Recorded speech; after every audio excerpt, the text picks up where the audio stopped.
So I'm curious, where's your wild edge and what does it look like? 25 years ago, I was a wild edge. The sun is going down. It's fall. We have bears. I don't think I want to disturb a half sleepy bear. Hello and welcome back to my garden. Today we're going to take a walk around the edges of our property and show you how things are a little wild back there. And I just kind of wanted to do a little reflecting on how there's some edges of our lives that are just a little wild. And in some ways, that is amazing and super fun and playful, and it sparks our creativity and it gets our juices flowing, right? There's other parts of our lives that are a little wild and they could use a little attention. They could have a little bit more finesse and cultivation. And I just think that walking around this space is a really fantastic way to sort of have a metaphor of that in our lives. So I'm going to start here in the backyard and we're going to go all the way around, with the exception of a little tiny spot where we've lived here for 8 years and I've never been here to this little tiny spot, and I'm not brave enough to venture back there right now. The sun is going down. It's fall. We have bears in our neighborhood. We have them year round. They're brown bears. They do not hibernate because we do not get cold enough here. We very clearly, with evidence, have bears in the outskirts of our property. And because I've never been to this little pocket of our property before, I don't think I want to disturb a half sleepy bear if they're back there resting. So we're going to look at the places that I know are safe, and I hope you enjoy it.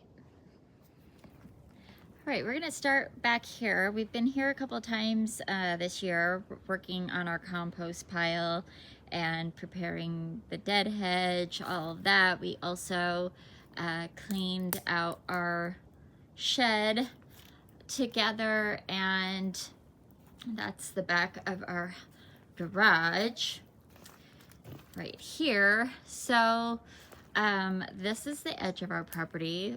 This direction, we don't have very much property. Basically, that tree right there is the edge, and there's a couple of trees down this way, just a couple of feet from the house, and then it begins our neighbor's property. And so you can kind of say like this tree here is our property, and these big trees are inside of our property line. You can see right here there's a blue flag from when our neighbors had their property surveyed. So what we have here is Gaultheria. This grows wild all over the Oregon coast. And we also have ivy that I'm constantly having to pull off these trees. I do have a euonymus that I planted here. I love this plant. I never take care of it.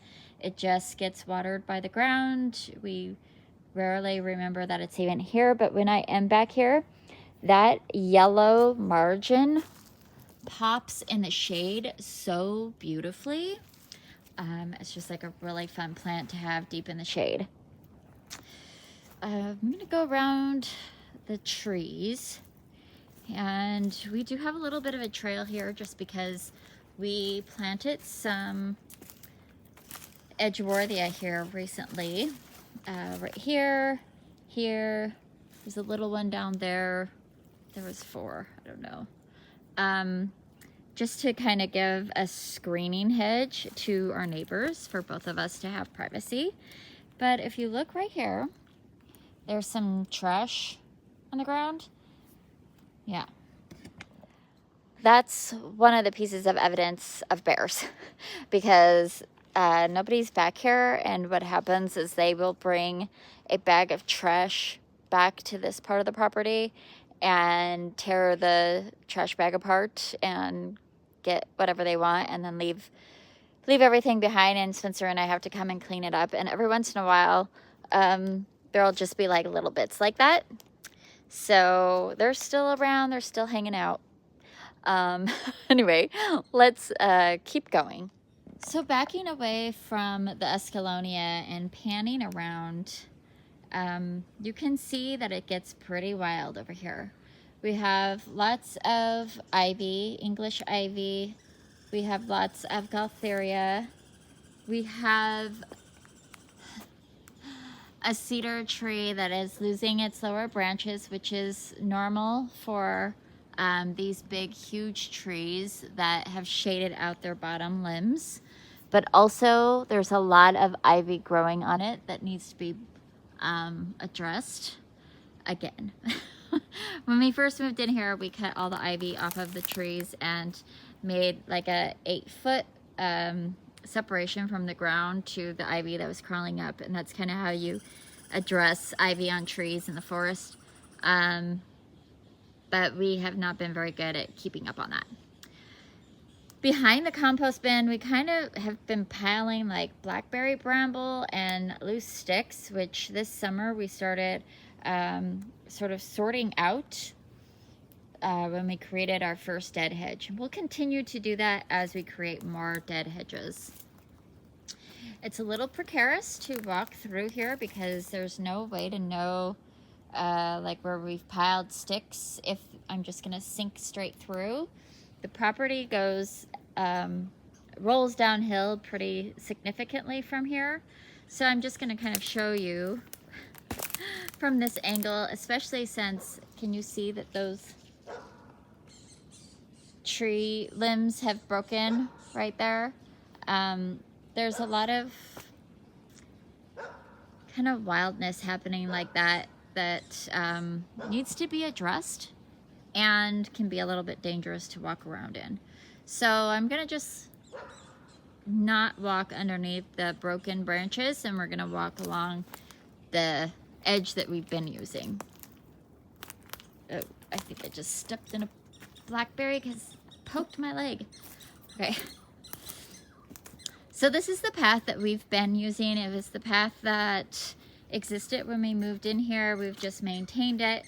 We have huckleberry here, and we have Gaultheria here, and we have, you know, been back here from time to time cutting back branches. This is actually what we were working on when I got my eye injury this summer, so I kind of abandoned the project after that. It's a little upsetting.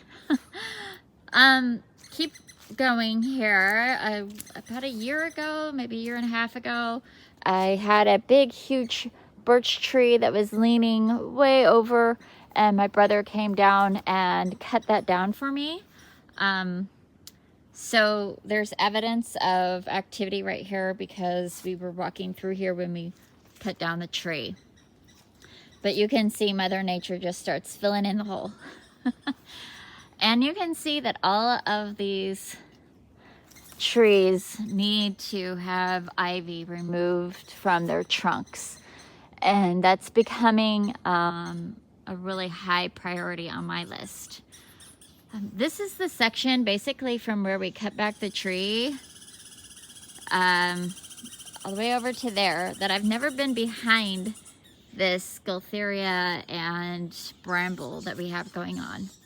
Back here,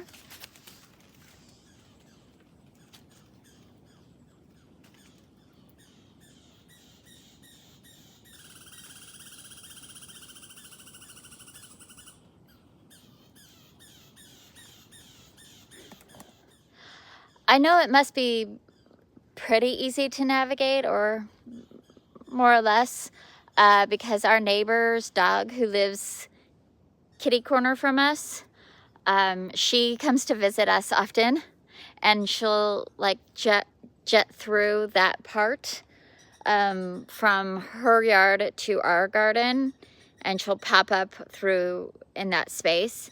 So I know that it can't be like, you know, I mean, it might be hard for us to walk through because she's little and she can like make herself a little tunnel, but I don't think it's like flooded with water or like, you know, too loose of soil or rocks and stuff like that. That's bad footing. I don't think she would come through there if it was, because she also comes around the property and meets us out front too. So she knows how to get here without going that way. And so I think that there's, you know, it's probably pretty easy to navigate. I just haven't done it before. So getting past the space that I've never been, now we've got our bank of limelight hydrangeas. We have started to work behind here.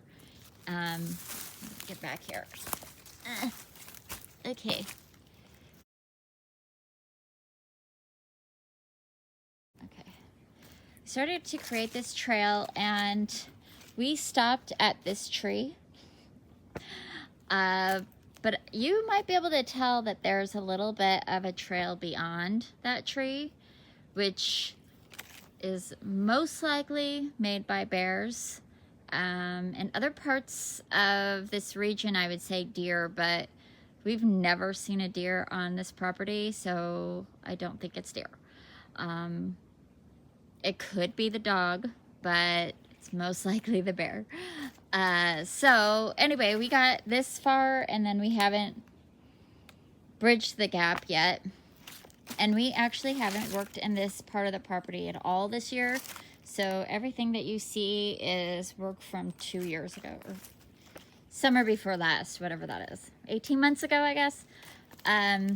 So walking along the edge here, you could see our slow compost pile. It's enormous. And one of the next projects that we'll be working on as far as compost goes is sorting through all of these and removing the big branches, and creating another part of our dead hedge, and, you know, sorting it so that it's just debris. And then removing the good soil, because this is a few years old, so you know underneath there has some really fantastic soil. So that'll be something that'll happen here soon. And I mean, you know, within the next year. We have another huckleberry right here. It's huge, and barely hanging on to any more leaves. We also, this is a deciduous huckleberry. Right underneath it, I actually have an evergreen huckleberry. And these are just wildly growing in our garden. We did not plant them here. What I did plant, that's just barely hanging on, and it's lost its leaves at this point, is a vine maple. Just a little baby one. Hopefully it'll take off here soon. And we planted this thundercloud plum, which still is holding on to its leaves, which is kind of surprising. But if we come down here, again, very, very steep. You can tell the angle of my foot, but it is, it's quite steep. Like here, maybe you could tell by this, but like this foot is about 12 inches away from this foot, and that's how much of a, like my knee is bent, and this one is totally straight, because it's really, really steep going all the way down, which is what makes it super difficult to maintain. Technically, our property is all the way up close to the street up there, but in between that part of the property and this part of the property is a creek. It's not as easy to see from here. You can see there's tons of Himalayan blackberry. There's also Gotharia. We did plant some willow. Let's see, there's a willow right here that I planted, and then there's a yellow twig dogwood right here. There should be one down there as well. I created this pathway. It's impossible to keep clear unless I'm constantly in here, and it's eroding because I need to do something about the bank to stabilize it. You can see the running water right there.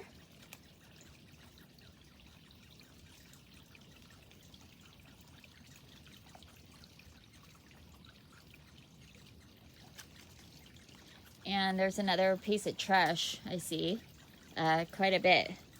Oh, look at, it's all coming down this way. That's what bears do, is they just drag their trash around and then we have to find it.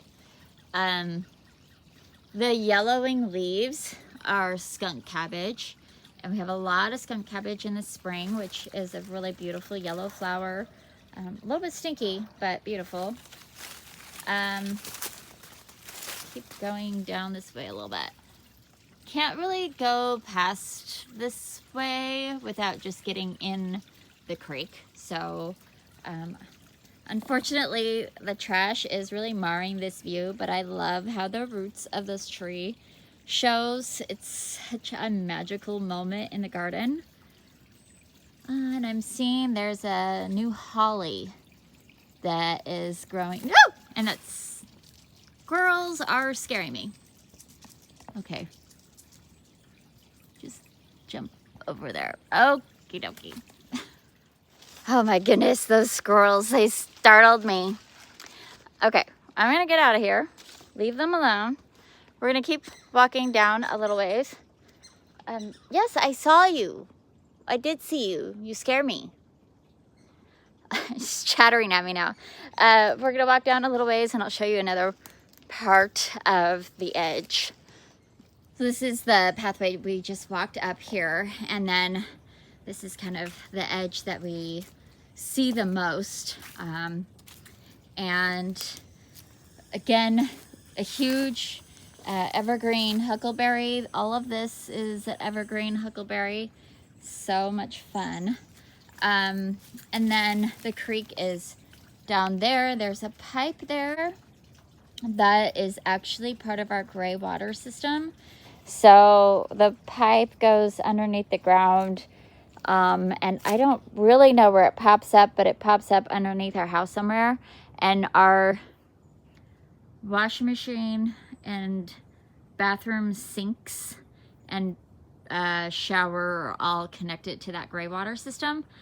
I think our dishwasher, I don't know. I don't think our dishwasher is actually.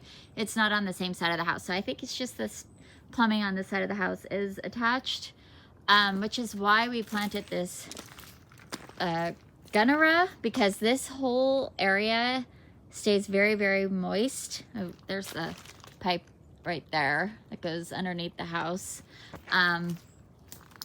But it actually, I think it's not connected because this whole area stays very, very wet, and it's like always very wet.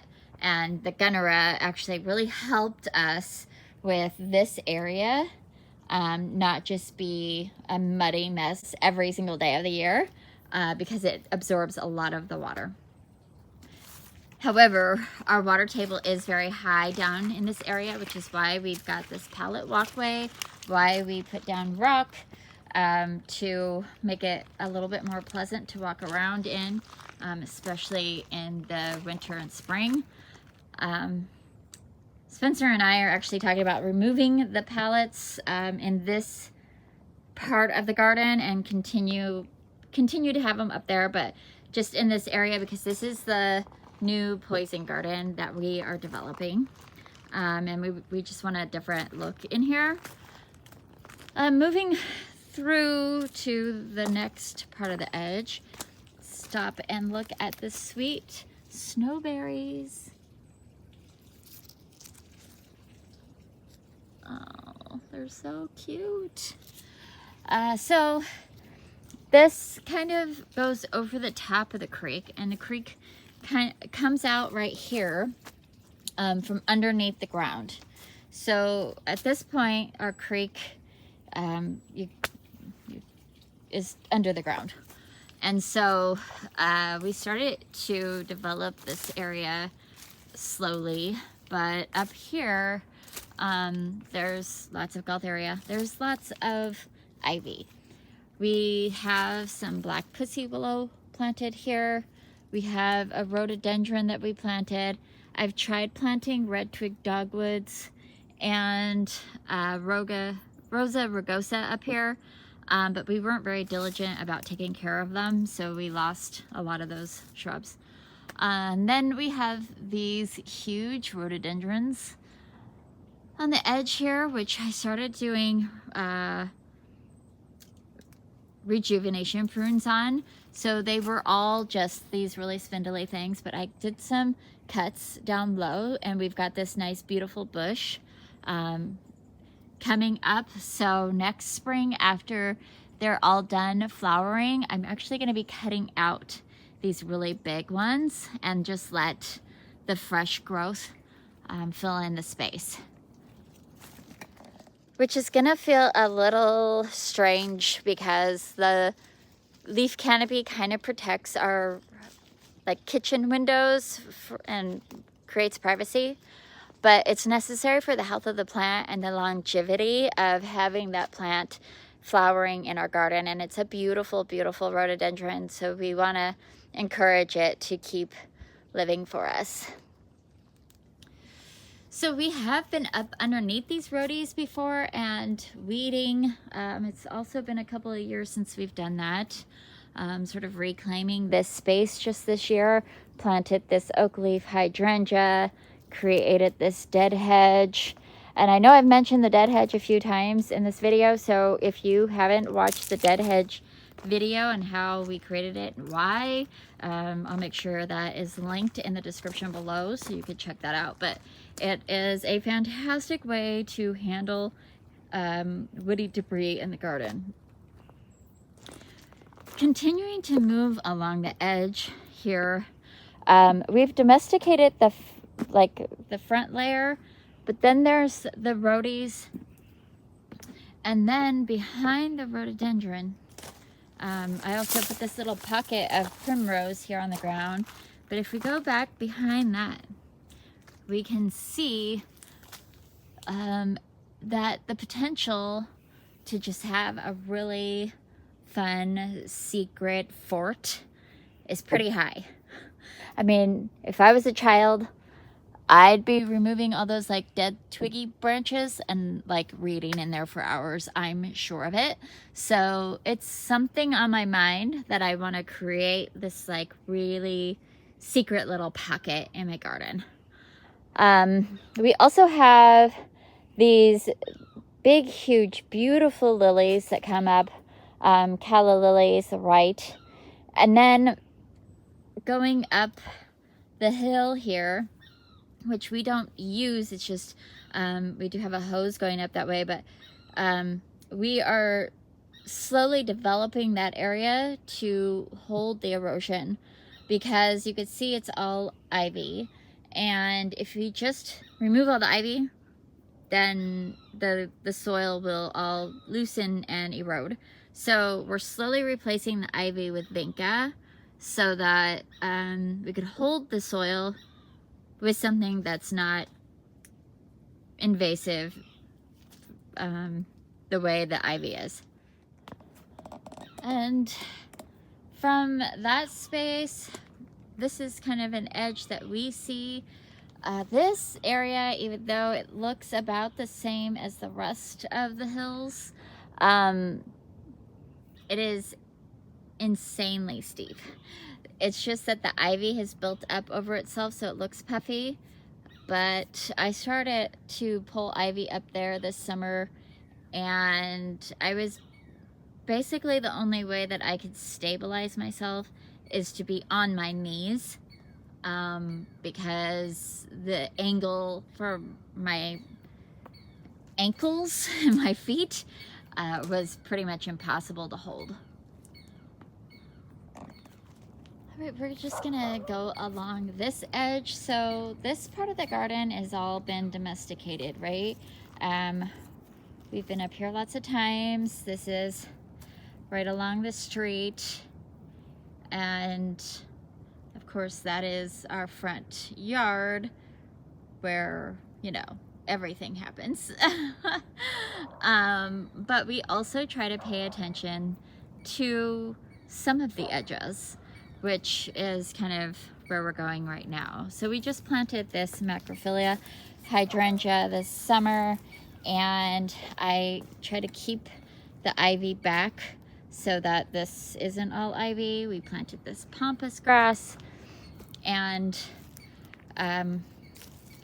along this edge, of course, this is the edge of the property where it goes right up to the street. We've planted some really beautiful things, and we'll look at that in just a minute. But this is the edge that we were looking at from down below, where I've started to put vinca here. There is a cranesbill geranium growing up through it. I don't mind that at all. It gives me a nice purple flower, and I'm fine with it. We also have a butterfly bush right there, which will hold the soil, kind of anchor it right there. And next summer we will continue pulling the ivy, and I'm rolling it down the hill and that direction as well. So you can see a lot of Gaultheria there, but there's tons of ivy. When I pull all the ivy out, that Gaultheria is going to be super tall and spindly, so I'm going to have to do rejuvenation prunes on those so that it becomes a nice thick mat. And so you can see that this is the edge where the power pole is, and our property line is there. So it really does go like this, and so there's a big swath and then the line. But because we're right up against a creek, the Soil and Water District kind of also oversees this area, so I've been in communication with them to hopefully do a project with them next summer. So I can see where, if we go this direction, it's where we were standing a minute ago with the black pussy willows and a rhododendron that we planted right there. And then these sticks are the red twig dogwoods that I tried to get going, but forgot to water them all summer, so that's not helpful. There is a crabapple here that popped up unexpectedly, which is kind of fun. And then we have a couple of these shrubs, which I can't remember what they are right now. I'll put the name up on the screen. One is the proven winners and one is the everyday. Their fall color is a little bit different. Isn't that interesting? I need to come and pull the ivy away from those before it gets swallowed up, of course. So this is the edge that we are paying attention to, and we've planted this up with some a lot of fun grassy textures. So we've got a fall panicum right there. We've got yucca. We've got pentacetum. We do have a barberry here for a different texture. We've got the blue grass along the edge right here. We've got a couple of ponytail grasses. We've got this beautiful strappy texture right here, and then we go into more strappy textures with the red hot pokers and a burning bush, and then of course we've got the pampas grasses right there. And then this edge of the property is all domesticated. It's all planted up. This is the front edge. This is what everybody sees all the time. So of course it doesn't look as wild and untamed as the other three edges of our property.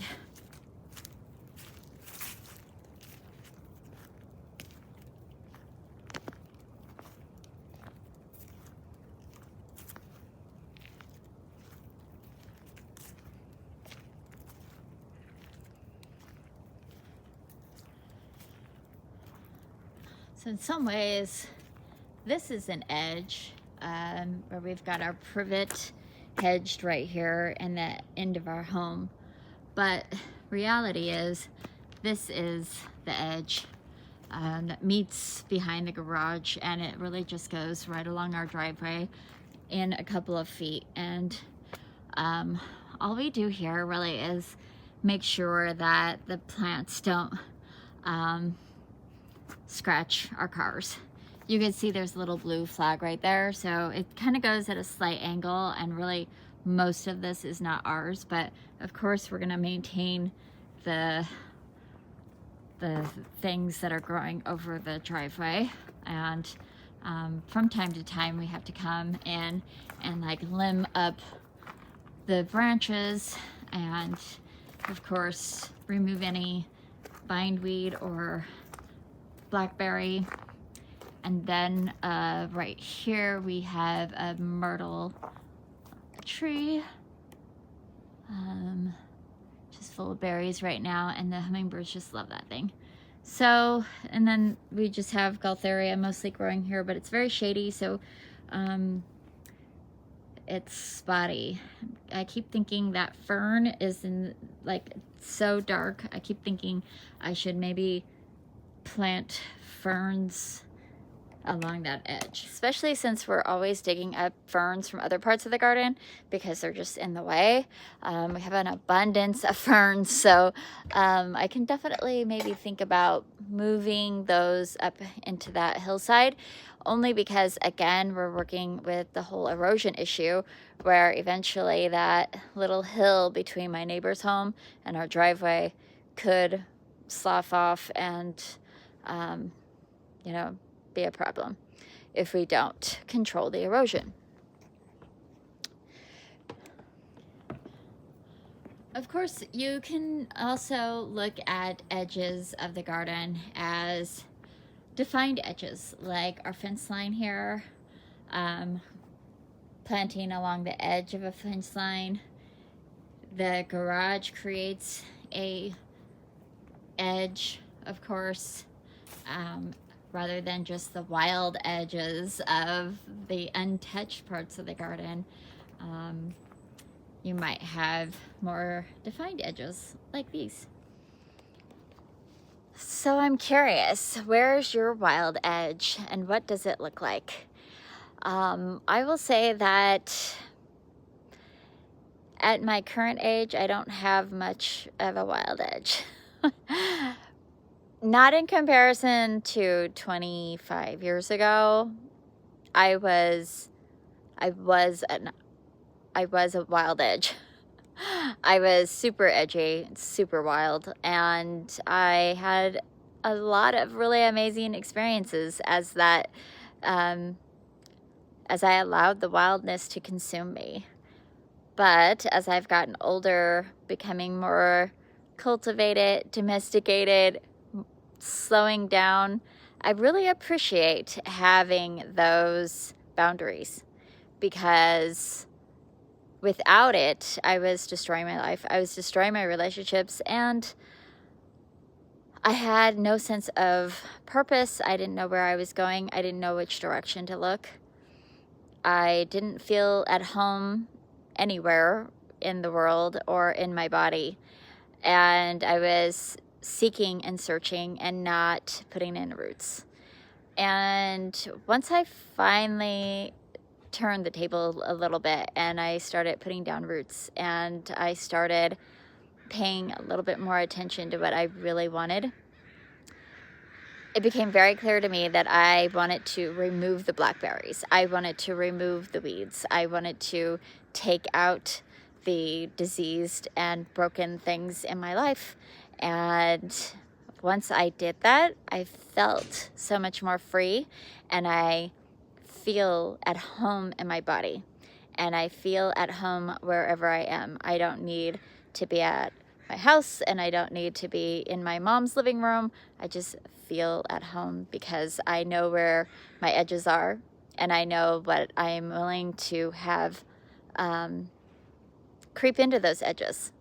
So just a little food for thought on a Sunday morning. I hope you enjoyed this video. I hope you enjoyed seeing kind of the wild edges of our garden and having a little introspection on the wild edges of our lives. And I hope you're celebrating your life, and I'll see you in the next video. Bye.